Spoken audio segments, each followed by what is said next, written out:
This is TWiT.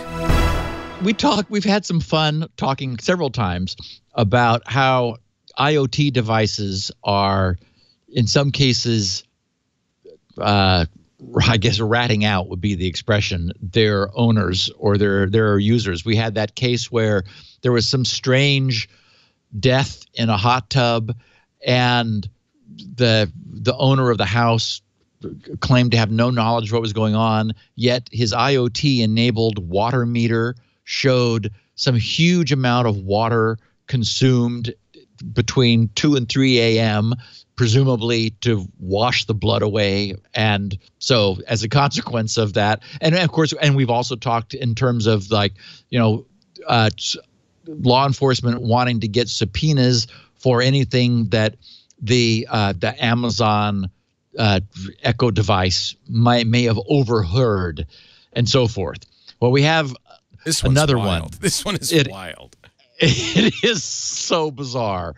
So, and this is where I was saying at the top of the show that the law enforcement officials, presumably the police who showed up to respond, to a 911 call, had to have just been eyeing each other like, how dumb does this guy think we are? So, as I understand it, and I'm not going to go through the whole story, I've got the link here. Sophos covered this in their Naked Security blog. And the punchline is that a man's wife was murdered, shot by his .357 Magnum, which he had purchased some time before. Their marriage had apparently been under stress for some time. They had 2 sons. They weren't getting along. Apparently, he was taking money from her accounts. He had a girlfriend on the side and he said to her that he would be leaving his wife. When the police arrived responding to the 911 call, which he placed, one arm and one leg were zip tied to the chair or a chair, and his other arm, as I pictured it, was somehow zip tied like up to his neck. And it's like, okay, is it not obvious that he did this to himself? But I guess I can't move. Well, except for this arm.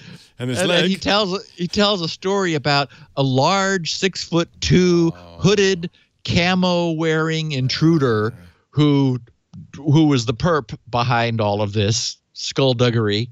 And anyway, the point of all this is that so he outlines all of this, and then the police tap into social media and look for any other evidence, and it turns out that his wife was wearing her Fitbit because she was planning on going out, I think it was yoga or exercise of some sort that morning.